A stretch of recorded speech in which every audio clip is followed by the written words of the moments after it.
হাদি হত্যার যে বিচারটা, এটা আপনি চিন্তা করেন, এইটা নিয়ে যা হইলো আজকে বাংলাদেশে, মনটা এত খারাপ লাগলো যে এইটার জন্য রাস্তায় নামছে সবাই, ওকে ফাইন। কেন আক্রমণাত্মক এই আচরণ, আমি অবাক হয়ে গেছি আমি যতটুকু দেখছি। এটা আসলে খুব দুঃখজনক।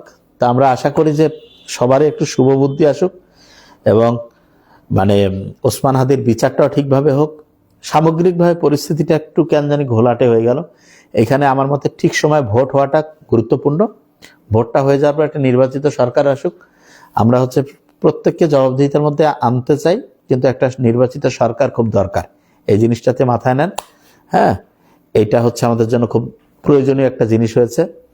এবং প্রত্যেকেই যে নিজের স্বার্থটা অল্প একটু কম চিন্তা করে সামগ্রিকভাবে যে স্বার্থটা দেখি, তাহলে আস্তে আস্তে দেশ ইনশাল্লাহ উন্নতির দিকে যাবে। তো থ্যাংক ইউ। আজকে মনটা খারাপ, এটুকু বলার ছিল। সবাই ধৈর্যের সাথে জিনিসগুলো একটু মেনটেন করি আমরা। ওকে, দেশের কোনো সম্পদ ভাঙচুর না করি, কোনো রকমের যে কারো উপর সহিংস না হই। পুলিশও আমাদের দেশের মানুষ, আমাদের ভাই। আন্দোলন যারা করে তারাও আমাদের ভাই, যারা সরকারে চালাচ্ছে তারা আমাদের ভাই। এই জিনিসগুলো একটু মাথায় নেবেন। একজন আরেকজনের শত্রু হয়ে যাইয়েন না, কারণ দেশটা যতক্ষণ আমাদের দেশের লোকজনের হাতে থাকবে ততক্ষণ দেশটা ভালো চলবে। আল্লাহ না করুক দেশের কন্ট্রোল দেখেন না, লিবিয়া, ইরাক, ফিলিস্তিন, ভেনেজুয়েলা, যে দেশগুলো বহিঃশত্রু বিভিন্ন দেশ দখল করে নিছে, ওই দেশগুলো দেখেন কি অবস্থা। এগুলো জিনিস বুঝতে হবে। আমাদের নিজেরা মারামারি করা যাবে না, সবাই মিলে নিয়মের মধ্যে করতে হবে। এই অনুযায়ী করবেন, তাহলে আমার মনে হয়েছে ইনশাল্লাহ সব দিক দিয়ে আমরা উন্নতির দিকে যাব। দোয়া করি আমরা দেশের জন্য সবাই মিলে, এবং একটু ধৈর্যশীল হই। ভোটটা হয়ে যাক, তারপরে আমরা আরো এগুলো নিয়ে আন্দোলন করা যাবে। কিন্তু আমার মনে হয় ভোটের আগে এই সময় এরকম বড় রকমের একটা অবস্থা আমার মনে হয় ক্রিয়েট না করে আমরা যে এই সরকার, এই তো যে ভোটটা হয়ে গেলে একটা নতুন সরকার গঠন হোক, নির্বাচিত সরকার। তাদের সাথে যে অটোমেটিক দেশের মানুষ ভোট করে যেহেতু আসতেছে একটা সরকার, তারা দেশের মানুষজনের ব্যাপারগুলো সামগ্রিকভাবে দেখবে। এবং দেশে যে চাঁদাবাজি, তারপর সিন্ডিকেট, এগুলো বন্ধ হলে জিনিসপত্রের দাম অনেক কমবে। তারপরেও পে স্কেলের যে একটা ব্যাপার, সেটা করতে হবে। কিভাবে করলে সামগ্রিকভাবে দেশের সবাই ভালো থাকতে পারবে, এইভাবে চিন্তা করে করতে হবে। হ্যাঁ, তাহলে আমাদের মনে হয় যে সবকিছু মিলে ইনশাল্লাহ ভালো হবে। তা আমরা সবাই দোয়া করি দেশের জন্য ইনশাল্লাহ। আর কেউ কাউকে আক্রমণ না করি, কাউকে যে আজে বাজে কথা না বলি, সবার সাথে একটু ধৈর্যের সাথে আমরা জিনিসগুলো মেনটেন করি। আহমেদ রেজা, আমি কি বলছি আগে আপনি আমার কথাটা বুঝেন। আপনি যদি আমাকে খারাপ মনে করেন, এটা আপনার চিন্তা। আমি যেটা দেশের জন্য চিন্তা করা উচিত সেটা আমি চিন্তা করি। আমি নিজেও কিন্তু অফিসার, ঠিক আছে? আমরা 3 ভাই বোনে অফিসার। আমি জানি যে জিনিসটাকে আগে আপনার সামগ্রিকভাবে চিন্তা করতে হবে। আমি সবসময় বলি, আমি বলি না যে 8,250 টাকা চলার, এটাকে আমি বলছি। আমি জিনিসটা এখানে বড় একটা ভুল আছে।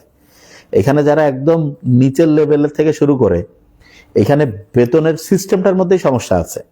এখানে এমনভাবে সিস্টেমটা সাজাতে হবে যাতে করে প্রত্যেকটা মানুষজন সম্মানের সাথে বাঁচতে পারে। এই জিনিসটা বুঝতে হবে। আমি কি বলছি এটা বুঝার ক্যাপাসিটি আপনার হয়তো বা নাই, আপনি আমার কথা শুনে নাই আমি কি বলছি। আমি বলছি যে যারা নিম্ন, এই যে 8,000, এটা তো এই সিস্টেমটাই তো খারাপ। এটা তো এমনভাবে বাড়ায় দেওয়া উচিত যাতে করে একটা মিনিমাম লেভেলেও যাতে একটা বেসিক যাতে 12,000 15,000 থাকে, এবং মিনিমাম যারা ঢুকবে। এবং তার সাথে প্রতি বছর এটা যে স্কেলটা প্রতি বছর বাড়াতে হবে। এরকম করে একটা সিস্টেমের মধ্যে আনতে হবে। এবং অন্য যারা আছে মানে জিনিসটাকে বুঝেন। অন্য যারা আছে বলতে আমি বোঝাতে চাচ্ছি যে অন্যান্য যে সার্ভিসগুলো আছে, এই সার্ভিসগুলোর, হ্যাঁ, আপনি যেন সেটা ঠিক বলেছেন। তবে যেহেতু 15 সালের পর 25 সাল পর্যন্ত কোনো স্কেল হয়নি, তাহলে একটা স্কেল দেওয়ার পরে এটা তো সমস্যাটা তো ওই জায়গাতে আমরা করে ফেলছি। এই যে 25-এ এখন আপনি একটা স্কেল নিলেন, নেওয়ার পরে গোটাল জিনিসের দামটা ডাবল হইলো। আপনি তো ধনী হইলেন না, আর তো গরিব হইলেন। জিনিসটা বোঝার ক্যাপাসিটি আছে। এটা নিয়ে আমি আরো ডিটেলস বলবো আজকে, অন্য জিনিসগুলো নিয়ে বলি।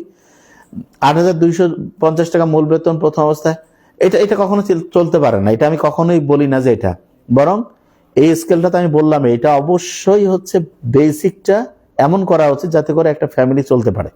এবং এক্ষেত্রে এখানে যে জিনিসের দামটাকে কন্ট্রোল করতে হবে। পড়াশোনাটা সরকারিভাবে যাতে হয়, চিকিৎসাটা যাতে সরকারিভাবে হয়, বাড়ির ভাড়াটা যাতে নিয়ন্ত্রণে থাকে। হ্যাঁ, তাহলে এই জিনিসটা চিন্তা করতে হবে। এই জিনিসগুলো নিয়ে তো আপনারা কথা বলেন। আপনারা মনে করেন যে আমার বেতন বাড়ায় দিলে আমি যে ধনী হয়ে যাব। জিনিসটা এরকম করে হয় না। আপনি যে সার্ভিসটাকে নেন, সেই সার্ভিসগুলো সেই সার্ভিসগুলোর যে দাম সেইটা কমানোর জন্য কোনোদিন বলেন না তো। জিনিসপত্রের দাম এত ঊর্ধ্বগতি, কৃষক তো টাকা পায় না, টাকা তো মাঝখানে হচ্ছে দালাল সিন্ডিকেট এরা পেয়ে যায়। এই জিনিসগুলো তো বোঝেন না দেখেই সমস্যাটা হয়ে গেছে। এই জিনিসগুলো নিয়ে সামগ্রিকভাবে চিন্তা করেন, তাইলে বুঝতে পারবেন যে এখানে আপনি যে টাকাটা পান এটার মানেটা কি। এই টাকাটা দিয়ে আপনি আপনার স্বাস্থ্য, এটার ব্যাপার, শিক্ষার ব্যাপারটা আছে, খাবারের ব্যাপারটা আছে, পরিবহনের ব্যাপারটা আছে, বিনোদনের ব্যাপার আছে। তো এই জায়গাগুলোকে যদি হচ্ছে যে দামটা হচ্ছে নিয়ন্ত্রণে রাখে, তাইলে আপনার তো ওই টাকা দিয়ে আপনি তো সুন্দরভাবে চলতে পারবেন। কিন্তু ওইটা যদি নিয়ন্ত্রণে না রাখে, এখন জিনিস বাড়ায় দিল, হ্যাঁ, অলরেডি দাম বেড়ে গেছে গত 6 মাস পে স্কেল নিয়ে। এইটা এই জিনিসটা আপনি শোনার আগে এটা নিয়ে আমি একটু বলি আগে জিনিসগুলো। এই যে আমাদের দেশের ইনকাম কতটা, এবং এইখানে হচ্ছে কি, এটা 21 একটা নিউজ করে, পে স্কেল বাস্তবায়ন করে দেশের কোনো প্রাইস হাইক হয় না। প্রাইস, হ্যাঁ, এই কথার পর স্কুলের ডিউটি শেষ করে অন্য কাজ করতে হয়, তাও সবসময়। আমি একটা জিনিস ক্লিয়ার করি, জিনিসটা খুব ইজি, যে আমাদের হচ্ছে মূল্যটাকে নিয়ন্ত্রণে রাখার যে ব্যাপারটা সেটা ক্লিয়ার করতে হবে, এবং হচ্ছে পে স্কেলটা এমন করে দিতে হবে যাতে দেশের মানে সরকারি চাকরির বাইরেও যারা লোকেরা আছে তাদের যাতে আবার জীবনমানটার মধ্যে প্রবলেম না হয়। হ্যাঁ, এখানে ব্যাপারটা হচ্ছে যে বাজারটাকে নিয়ন্ত্রণ, যে জিএম নোট যেটা বলছে, নিয়ন্ত্রণ যদি আপনার করতে না পারেন, মানে আপনাকে আমি দিলাম হচ্ছে যে 10 টাকার জায়গায় 20 টাকা, কিন্তু আপনি যে ফ্যাসিলিটি গুলো নেন সবগুলোর দাম দ্বিগুণ করে দিলাম, লাভ হবে আপনার? এটা তো আরো আপনার লস হয়ে যাবে। হ্যাঁ হ্যাঁ,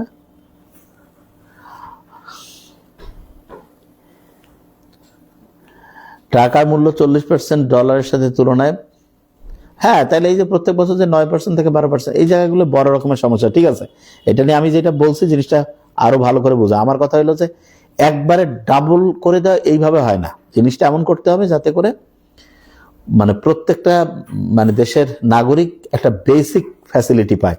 এবং এক্ষেত্রে দেখেন আপনি আমাদের যারা সরকারি চাকরিজীবী আছে তাদের কিন্তু আপনার অনেক রকমের হচ্ছে রেশনিং সিস্টেম করতে পারতো, ফ্যাসিলিটিগুলো কিন্তু বাড়াইতে পারতো, এগুলো কিন্তু বাড়ায় না। আপনি দেখেন আপনার চিকিৎসার কোনো ফ্যাসিলিটি নাই, আপনার পড়াশোনার ফ্যাসিলিটি নাই, আপনার হচ্ছে যে বাড়ির ফ্যাসিলিটি নাই। এই জিনিসগুলো যদি, হ্যাঁ, এই জিনিসগুলো যদি আপনাকে দেয়, আপনি তো টাকা নিয়ে তো ভাজি করে খাবেন না, আপনার তো ওই ফ্যাসিলিটিটা বাড়ানোর কথা উচিত, যে আমি যে এই টাকা দিয়ে আমি চলবো কি করে, আমাকে হিসাব করাই দেন। তো এইটা নিয়ে তো আপনারা কোনোদিন বলেন না, আপনারা যে আমার বেতন বাড়াই দেন, বেতন বাড়াই দিয়ে তো তখন আপনার জিনিসের দাম দ্বিগুণ করে দিবে, লাভ কি হবে? এই জিনিসটা যদি আগের থেকে আমরা চিন্তা করে বুঝি, আগে আমাদের ফ্যামিলিতে আমরা দেখছি আগে ছোটবেলায় যে 1,500 টাকা বেতন পাইতে চলতে পারতো, কেন? কারণ বাজারের মূল্য এরকম ছিল। এখন বেতন এত হয়ে চলতেছে না কেন? কারণ বাজারের মূল্যের যে নিয়ন্ত্রণ ব্যবস্থাটা সেটা নেই। এইটা নিয়ে আগে বলতে হবে। যাই হোক, এইটা নিয়ে অবশ্যই 100%, এটা আমি বারবারই বলি যে হচ্ছে যে বেতন স্কেলের মধ্যে বড় রকমের 2 নাম্বারই আছে। এটা হচ্ছে একটা মানুষজনের চলার জন্য যে স্কেল রাখা উচিত সেটা নাই। ঠিক আছে, এটা আমি সবসময় বলি। এটা আচ্ছা, যে জিনিসটা ছিল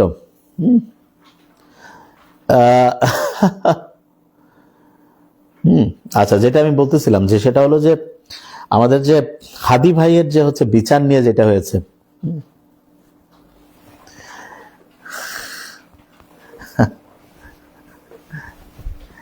সরকার তো অবশ্যই এটা হচ্ছে যে আপনার যে জিনিসটা হচ্ছে বৃদ্ধির বা কার মধ্যে, কিন্তু কাজের জন্য বাড়ানো হবে না, না সেটা না। সেবা নিয়ে তো যেই বেতনটাই দিক, তার মানে কি টাকা কম হইলে সেবা দিবে না, বেশি হলে দিবে, এটা না। আমার কথা হলো যে হ্যাঁ, এই যে এটা একটা ভালো কথা, পে স্কেল লাগবে না, 2015 সালের বাজার দর ফিরিয়ে দিলে হবে। এটা তো একটা খুব অন্যরকম অসাধারণ জিনিস। হ্যাঁ, এটা তো কোনোদিন ঠিক নাই যে একজন ডাক্তার আমাদেরকে চিকিৎসা ভাতা দেয় 500 টাকা, এটা তো কোনো সিস্টেমের মধ্যে পায় না। তারপরে হচ্ছে পড়াশোনার জন্য কম খরচ যে দেয়, শিক্ষা ভাতা, এগুলো তো একেবারে ফাইজলামি করা। এগুলো নিয়ে তো আপনাদের ক্লিয়ার কথা বলা উচিত, এগুলো নিয়ে তো না বললে হবে না। এগুলো নিয়ে সবারই বলা উচিত যে আমরা যে টাকা পাই, এই টাকা একটা ফ্যামিলি কিভাবে চলবে, এটার সিস্টেমটা কি হবে, এই জিনিসগুলো নিয়ে কথা বললে সবচেয়ে ভালো হবে। এই জিনিসটা আপনার সবসময় মাথায় রাখতে হবে যে আপনি স্কেল বাড়াই দিলেন, কিন্তু দেখা গেল যে জিনিসের দাম এমন হয়ে গেল, তাহলে তো আমি কি হবে? তখন তো আমার হচ্ছে যে কোনো লাভ হবে না। আমি তো টাকা আমাকে বাড়াই দিচ্ছেন, কিন্তু আমার তো জিনিসের দাম সব দ্বিগুণ করে দিচ্ছেন, তাই লাভ হবে? তো এই জিনিসটা নিয়ে করতে হবে। যাই হোক, এখন এই যে আজকে বাংলাদেশে যেটা এই যে ওসমান হাদি ভাইয়ের যে এই যে হত্যাকাণ্ড নিয়ে যে বিচারের জন্য যে দাবি, এইটাতে যে সামগ্রিক পরিস্থিতি, আমার মনে হয় যে এটা কি কারণে এরকম একটা অরাজক পরিস্থিতির মধ্যে গেল, কেন এরকম করে পুলিশে আক্রমণাত্মক হবে এবং এনারাই কেন, এটা তো একটা মিউচুয়াল আন্ডারস্ট্যান্ডিং এর মধ্যে, যে আমরাও চাই হচ্ছে বিচার হোক এবং তার সাথে হচ্ছে যে এটা, অথচ এখন যেটা হচ্ছে এটা খুবই দুঃখজনক। মানে এটা দেখার পরে এই যে আমি দেখেন, পুলিশও আমাদের দেশের লোক, যারা আন্দোলন করতে তারা আমাদের, যে ওসমান হাদি ভাই আমাদের দেশের সবচেয়ে মানে নাগরিকদের হচ্ছে যে সবার সমান অধিকারের জন্য লড়ছে, তাকে এরকম করে যে হচ্ছে যে মানে হত্যা করার পরে তার বিচার নিয়ে যদি এরকম পরিস্থিতি হয়, খুব দুঃখজনক। তা এইটা নিয়ে আসলে, এবং সামনে এই এক সপ্তাহের মধ্যে হচ্ছে ইলেকশন, এই সময় এইটা আসলে এটা নিয়ে এই যে যারা এই পরিস্থিতিটা তৈরি করলো, আমার মনে হয় যে এটা দেশের জন্য কিন্তু খুব একটা পজিটিভ না। প্রত্যেকেরই এই জায়গায় একটু ধৈর্যশীল হওয়া উচিত, কারণ ইলেকশনটা হয়ে গেলে একটা নির্বাচিত সরকার আসলে তখন কিন্তু এটা একটা ভালো একটা পরিস্থিতিতে যাবে।